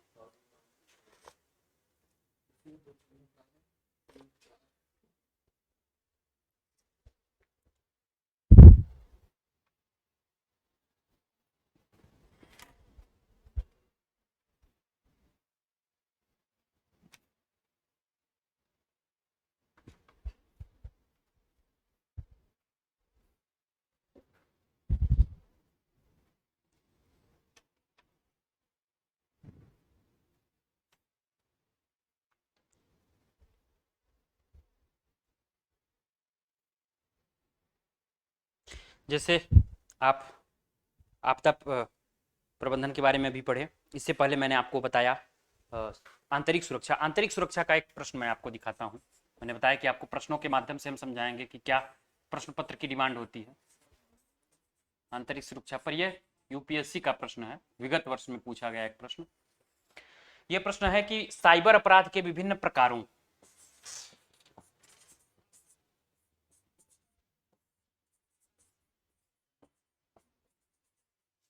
साइबर क्राइम मैंने बताया सिलेबस में आपके देखिए, प्रश्न यूपीएससी सिलेबस पर ही पूछ रहा है, बाहर नहीं जा रहा है। और आपको लगता है कि हम सिलेबस नहीं पढ़ेंगे तो बहुत अच्छे से पकड़ बना पाएंगे प्रश्न पत्रों पर, नहीं। साइबर अपराध के विभिन्न प्रकारों और इस खतरे से लड़ने के लिए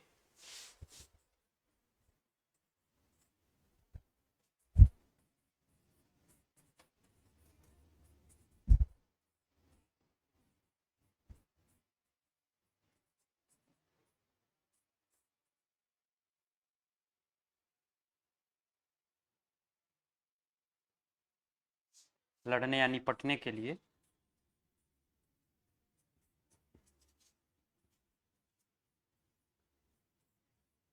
किए जाने वाले विभिन्न उपाय।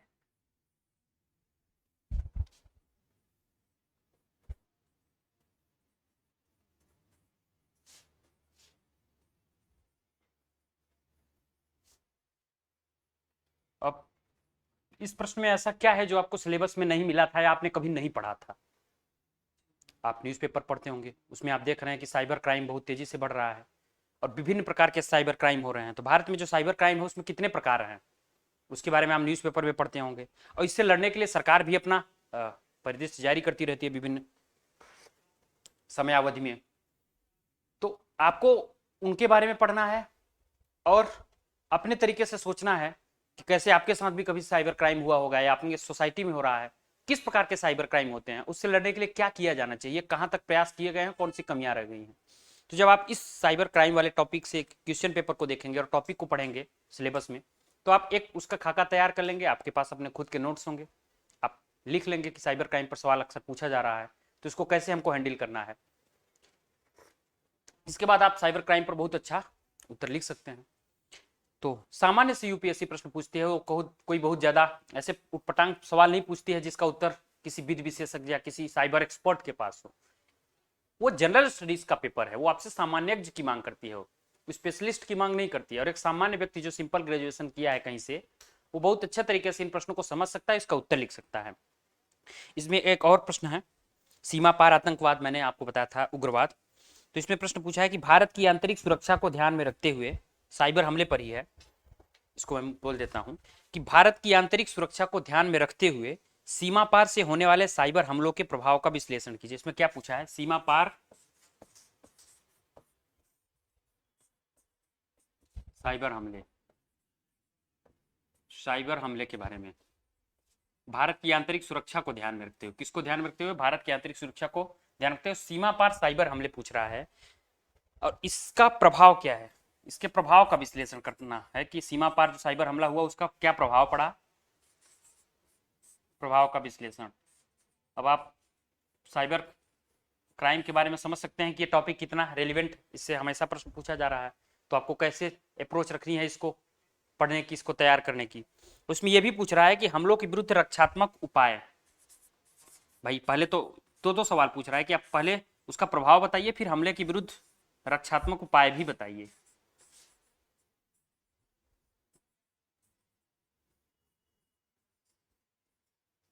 कि इस हमले से निपटने के लिए क्या क्या उपाय किए गए हैं और क्या उपाय किए जाने चाहिए। अब ये प्रश्न कहीं से आपको अलग नहीं लग रहा है, जो सिलेबस से अलग हट के आया हो, जिसको आपने कभी न पढ़ा हो, आपने हमेशा इसको देखा है, अपने नोट्स में देखा है, न्यूज़पेपर्स में देखा है, चर्चित मुद्दा रहा है, डिबेट होती रहती है इस पर विभिन्न टीवी चैनलों में। तो आपको कहाँ से लग रहा है कि ये कोई ऐसा टॉपिक है जिसको पढ़ने के लिए बहुत समय की जरूरत है? मैंने आपको बताया 8 से 10 दिन 15 दिन में आप बहुत अच्छे तरीके से इस सेगमेंट की तैयारी कर सकते हैं और मेंस में बहुत अच्छा उत्तर लिख सकते हैं। यूपीएससी ने एक और प्रश्न पूछा था, मैं बताता हूँ आपको। साइबर आक्रमण के संभावित खतरों की इन्हें रोकने के लिए सुरक्षा ढांचे की विवेचना कीजिए।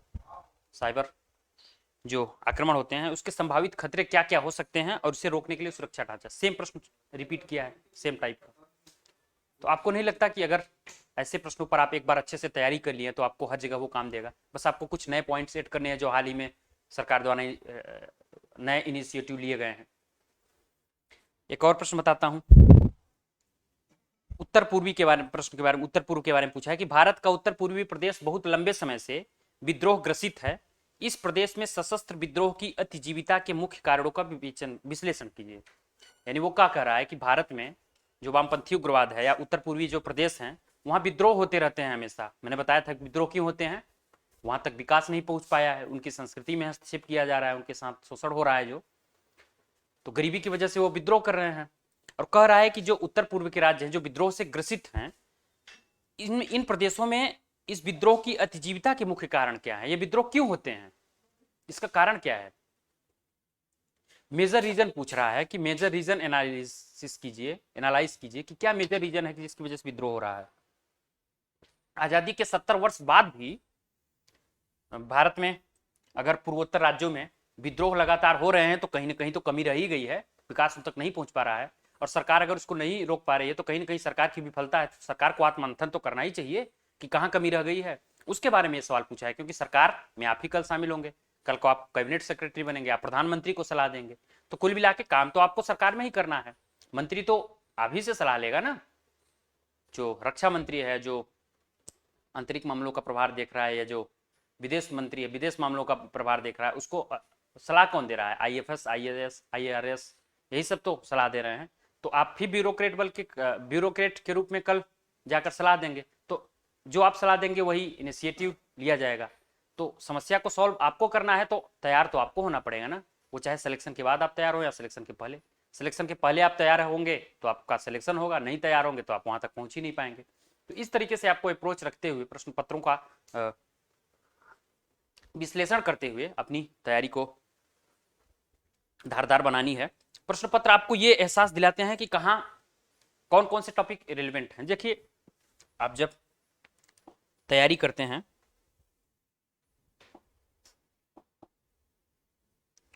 तो तैयारी के दौरान 25 विभिन्न प्रकार के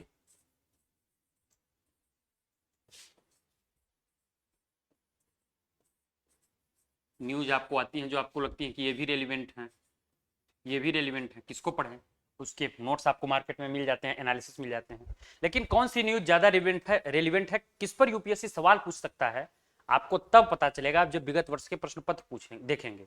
यूपीएससी के प्रश्न पत्रों को देखकर आपको पता चलेगा कि कुछ उसके ऐसे सेलेक्टेड चैप्टर्स हैं जिस पर वो बार बार सवाल पूछती है। साइबर सुरक्षा पर वो बार बार सवाल पूछ रही है। कोई ऐसा टॉपिक है जो चर्चित है, जैसे एक प्रश्न पूछा उन्होंने भीड़ की हिंसा, भीड़ की हिंसा पर सवाल पूछा था उन्होंने, मॉब लिंचिंग पर।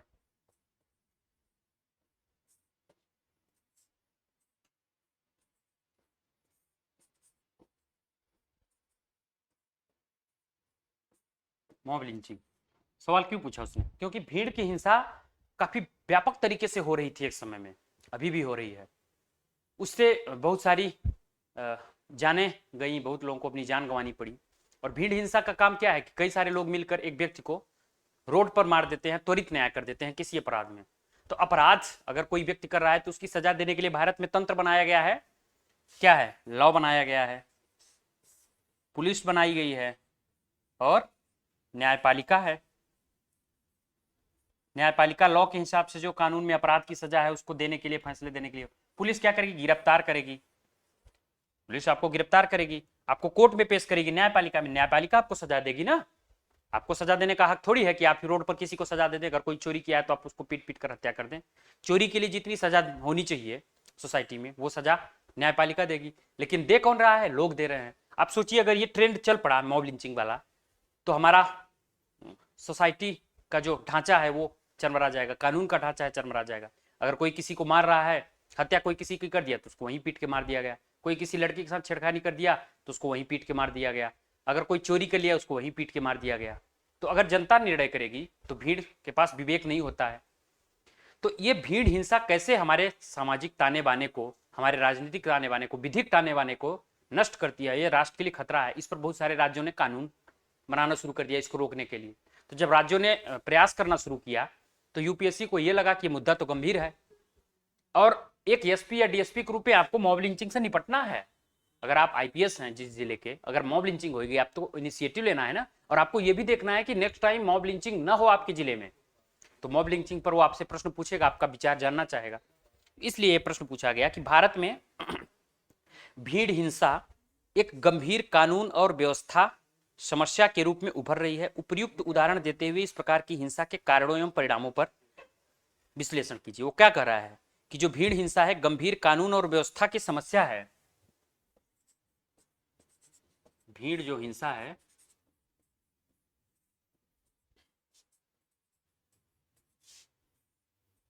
कानून व्यवस्था की समस्या है, लॉ एंड ऑर्डर की प्रॉब्लम है।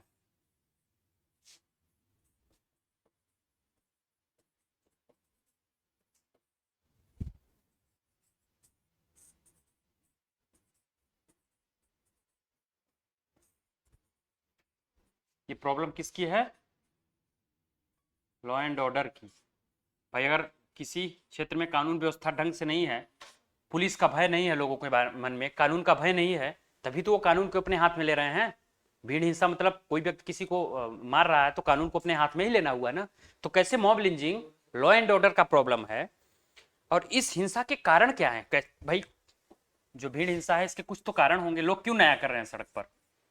कारण और परिणाम आप देखते होंगे। त्वरित न्याय क्यों दिया जाता है? जब आप अदालत में भटक जाते हैं, थक जाते हैं, कोर्ट के चक्कर लगाते लगाते आपको लगता है कि न्याय नहीं मिलेगा, तो आपको लगता है कि त्वरित न्याय चाहिए। और भारत में हाल में कई ऐसी घटनाएं हुई हैं जिसमें त्वरित न्याय देने की प्रवृत्ति में तेजी आई है। जैसे एक दिशा सालियान वाला केस हैदराबाद में हुआ था। अब मुख्य रूप से देखा जाए तो न्यायपालिका का काम है ना अपराधी को सजा देना, लेकिन पुलिस ने इनकाउंटर कर दिया। अपराधी का कृत्य बहुत गंभीर था, लेकिन पुलिस का काम तो नहीं है ना सजा देना। सजा देना तो न्यायपालिका का काम है, लेकिन उसने दिया और जनता ने बहुत स्वागत किया, क्योंकि जनता का कानूनी बोझिलता और देरी की वजह से कानूनी प्रक्रिया पर विश्वास उठ जाता है, तो वो त्वरित न्याय करती है।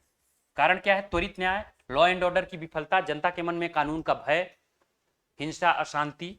और इसके परिणाम क्या होंगे? परिणाम बहुत खतरनाक होंगे, आपको भी पता है। आप कल अपने पड़ोसी को पीट देंगे किसी गलती की वजह से, पड़ोसी कल परसों आपको पीट देगा, एक दूसरे को पीट देंगे। तो ये समाज जब बर्बर समाज था, जब राज्य नहीं था, जब कानून नहीं था, जब व्यवस्थाएं नहीं थी, जब विधि नहीं थी, तो बर्बर समाज था। जो शक्तिशाली होता था, शक्तिशाली का हित न्याय होता था। अगर हम आपसे शक्तिशाली हैं तो आपकी सारी संपत्ति, आपका सारा धन छीन के आपसे बेगारी करवाएंगे, गुलामी करवाएंगे।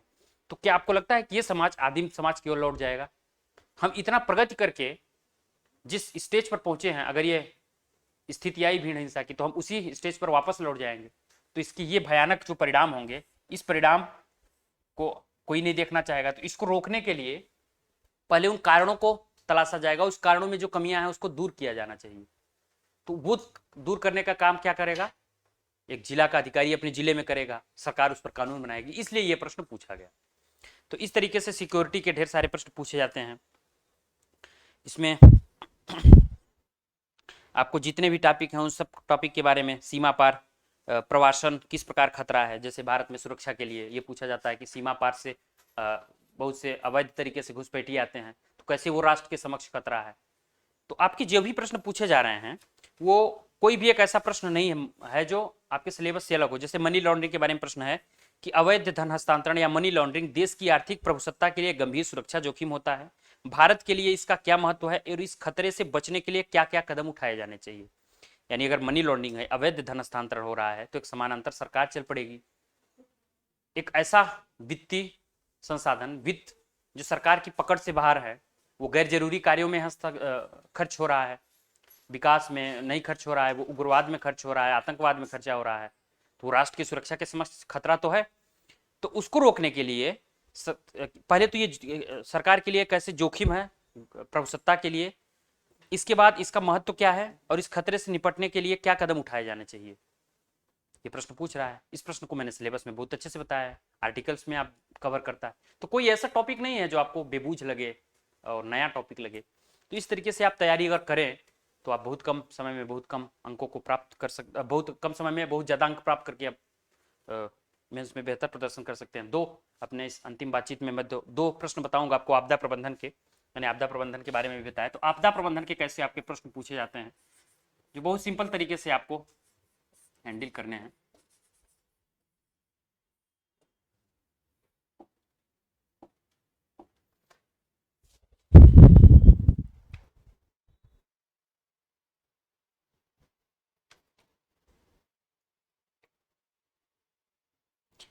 प्रश्न क्या पूछ रहा है कि भूस्खलन के विभिन्न कारणों और प्रभावों का वर्णन कीजिए।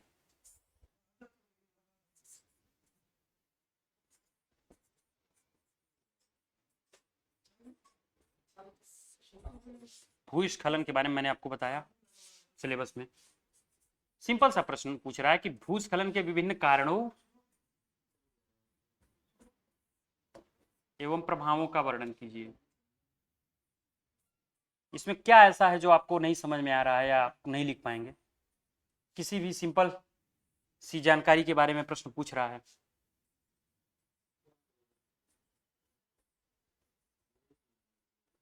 भूस्खलन के कारणों एवं प्रभावों का वर्णन करें। राष्ट्रीय भूस्खलन जोखिम प्रबंधन रणनीति के महत्वपूर्ण घटकों का उल्लेख करें। इसमें क्या कह रहा है? राष्ट्रीय भूस्खलन जोखिम प्रबंधन रणनीति, सरकार उसको रोकने के लिए जो रणनीतियां बनाती हैं,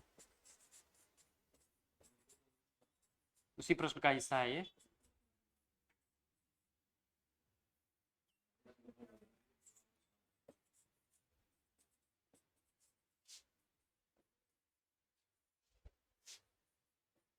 राष्ट्रीय भूस्खलन जोखिम प्रबंधन रणनीति।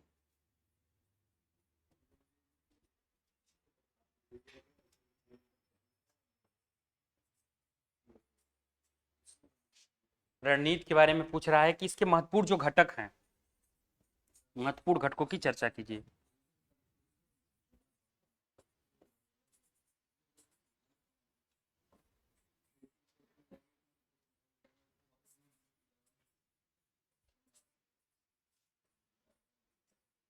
तो आप देखिए, जब आप न्यूज़पेपर पढ़ेंगे तो आपको राष्ट्रीय भूस्खलन जोखिम प्रबंधन की जो सरकार की रणनीति है, इसके कौन कौन से घटक हैं, आपको वहां से ये टॉपिक मिल जाएगा। और भूस्खलन के बारे में आप पढ़ ही चुके हैं, तो ये बेसिक टॉपिक हुआ और आप करंट अपडेट करके तैयार कर लिए हैं, तो आप इस प्रश्न को बहुत आसानी से हल कर सकते हैं।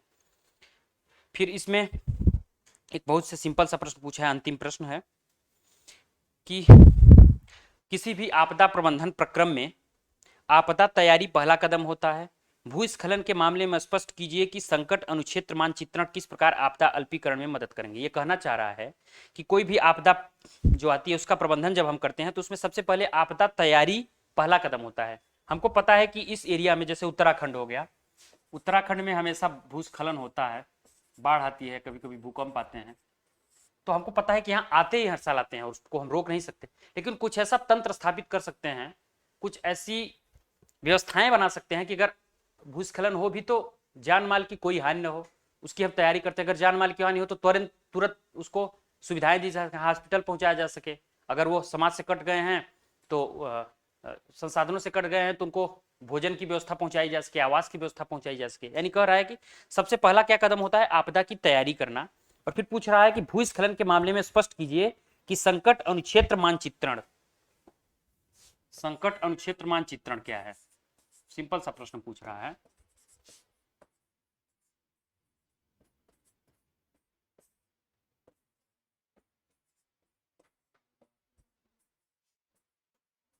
मानचित्रण, कोई संकट है उसका जो अनुक्षेत्र मानचित्रण करना है, तो इसके बारे में पूछ रहा है कि संकट अनुक्षेत्र मानचित्रण किस प्रकार आपदा अल्पीकरण में मदद करेगा।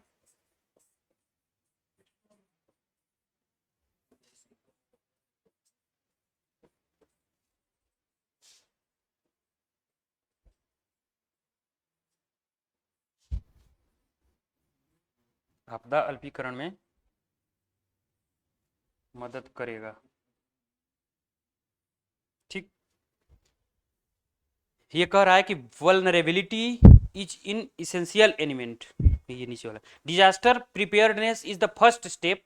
यानी कह रहा है कि आपदा प्रबंधन में प्रक्रम जो है उसकी, आपदा की जो तैयारी है, disaster preparedness is the first step in any disaster management process. Explain how hazards zonation mapping will help disaster mitigation in the case of land slide. जब हम आपदा कोई आती है तो उसकी तैयारी करते हैं, एक मैप बनाते हैं।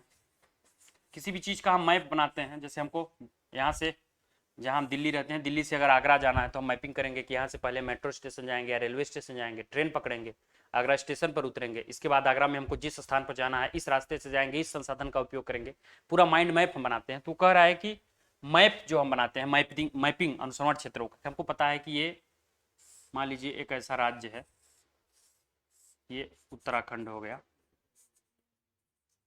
ठीक है। मैप नहीं बना रहा हूँ मैं, कोष्टक के माध्यम से समझा रहा हूँ।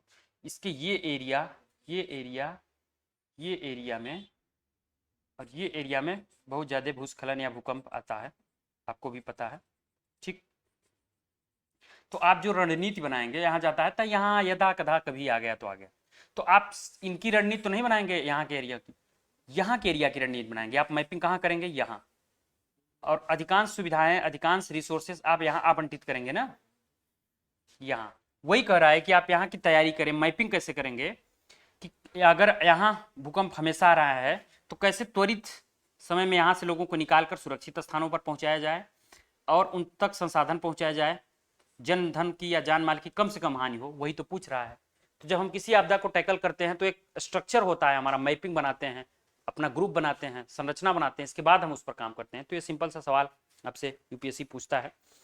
तो आज हम इस वीडियो के चर्चा पर चर्चा में अपने 30 दिन की जो हमारी इनिशिएटिव है, इसमें हमने आपको बताया कि जीएस थर्ड पेपर जो है, इसमें डिजास्टर मैनेजमेंट और इंटरनल सिक्योरिटी का क्या रोल है, कितने अंक के सवाल उसमें पूछे जाते हैं, और उसको कैसे आप कम से कम समय में एक वैज्ञानिक या साइंटिफिक अप्रोच से तैयारी करते हुए आप अपने स्कोर को कम से कम 50 अंक तक बढ़ा सकते हैं। अगर 50 अंक, 25 अंक से लेकर 50 अंक तक आप अगर बढ़ा पाएं तो आपकी रैंक 500 इंप्रूव हो जाएगी। आप 500 रैंक लोगों से आगे चले जाएंगे। अगर नहीं बढ़ा पाए तो 500 पीछे चले जाएंगे। तो सिलेक्शन और आपकी सर्विस प्रेफरेंस में बहुत अंतर हो जाएगा। तो कैसे आपको पढ़ना है, कैसे तैयारी करना है, क्या सिलेबस है आपका, कैसे पाठ्यक्रम का महत्व है, इन सारी बातों के बारे में मैंने विस्तार से बताया। आप हमारे इस प्रोग्राम से जुड़े हैं, आप देख रहे हैं, आप विश्वास प्रकट कर रहे हैं, इसके लिए आपका बहुत बहुत धन्यवाद। हम अगले किसी वीडियो में किसी बहुत अच्छे टॉपिक के बारे में आपसे फिर से बात करेंगे इस प्रोग्राम में, और तब तक के लिए आपने बहुत प्यार से देखा, इसके लिए आपका बहुत बहुत धन्यवाद।